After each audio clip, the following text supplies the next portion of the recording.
নমস্কার বন্ধুরা, শীতের দিনে এইভাবে একবার খিচুড়ি বানিয়ে দেখবে।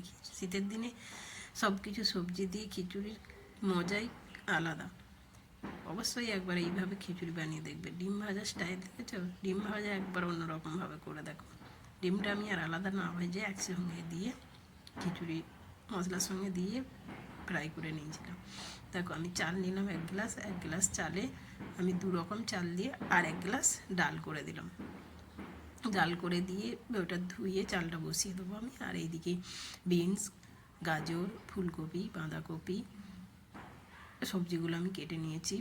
কিছু পরিমাণ ভুট্টা ছাড়িয়ে নিয়েছি। এখানে আছে পেঁয়াজ কলি আর ভুট্টা আর আদা রসুন নিয়ে নিয়েছি, কাঁচা লঙ্কা, কাঁচা পেঁয়াজ কুচি করে নিয়েছি। এদিকে চালটা বসিয়ে গরম জলটা বসিয়ে দিয়ে আমি চালটা সেদ্ধ বসিয়ে দিচ্ছি। নুন হলুদ দিয়ে আমি চালটা সিদ্ধ করে নেবো। আর সবজিগুলো আমি ভালো করে ভেজে নিয়েছিলাম। এবার চালটা হাফ সিদ্ধ হলে সবজিগুলো দিয়ে দিচ্ছি। সবজিগুলো দিয়ে এদিকে সিদ্ধ হতে থাকবে আর এইদিকে আমি খিচুড়ির মশলাটা বানিয়ে নেব।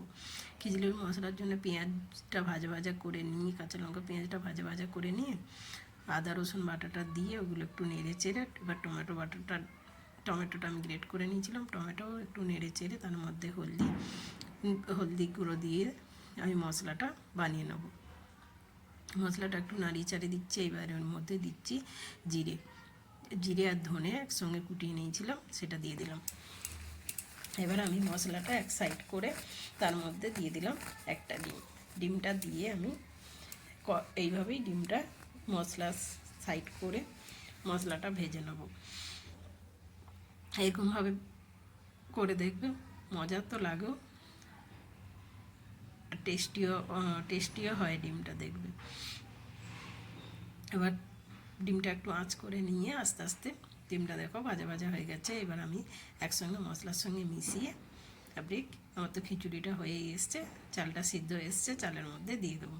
দেখো ডিমটা আমার ভাজা হয়ে গেছে, এই মশলার সঙ্গে মিক্স করে নিচ্ছি। নিয়ে এবার বন্ধুরা, তোমরা যদি না পারো তাহলে তোমরা কিন্তু ডিমটা আলাদাই ভাজবে। আলাদা ভাজলেও টেস্ট যেমন ও একই হবে, কিন্তু একসঙ্গে ভেজে নিলেও আমার টাইমটা অনেকটা বেঁচে গেল। এবার খিচুড়িটা প্রায় আমার হয়ে এসছে। দেখো খিচুড়িটা প্রায় সিদ্ধ হয়ে এসছে। এবার আমি এটা মশলাটা দিয়ে দিচ্ছি, ডিম ফ্রাই করা মশলাটা এর মধ্যে দিয়ে দেবো। দিয়ে আরও কিছুক্ষণ নেড়ে চেড়ে এটাকে আরেকটু সেদ্ধ হবে, আরেকটু নেড়ে চেড়ে। আর খিচুড়িতে বন্ধুরা শীতের দিনে পালং শাকটা অবশ্য দেবে। পালং শাকটা আমি একটু পরে দেবো, এগুলো একটু সিদ্ধ হয়ে যাক। পালং শাকটা দিয়ে, পালং শাকটা সিদ্ধ হতে বেশি টাইম লাগবে না, তাই পালং শাকটা আমি দিয়ে একটুখানি নেড়ে চেড়ে নামিয়ে নেবো। পালং শাকটা দিলাম। আর আজকে আমার কাছে ধনেপাতা নেই, তাই আমি ধনেপাতাটা দিচ্ছি না। আপনার কাছে ধনেপাতা থাকলে অবশ্যই ধনেপাতাটা দেবেন। এবার পালং শাকটা আমার দিয়ে একটু হতে দেবো, নেড়ে দিচ্ছি। পালং শাকটা দিয়ে একটুখানি হতে দিলেই রেডি হয়ে যাবে। দেখো আমি একটুখানি ঢাকা দিয়ে রেখে দিয়েছিলাম, রেডি, প্রায় খিচুড়িটা রেডি হয়ে গেছে। দেখো এবার একটু জল মতো আছে, কিন্তু এটা একটুখানি রাখলে খিচুড়ি তো বসেই যাবে। বন্ধুরা অবশ্যই তোমরা এইভাবে খিচুড়িটা ট্রাই করবে, দেখবে শীতের দিনে ভীষণ মজা আসে খিচুড়ি খেতে। আমার বাড়িতে তো সবাই পছন্দ করে। তোমাদের কেমন করে অবশ্যই একবার কমেন্ট করে জানাও।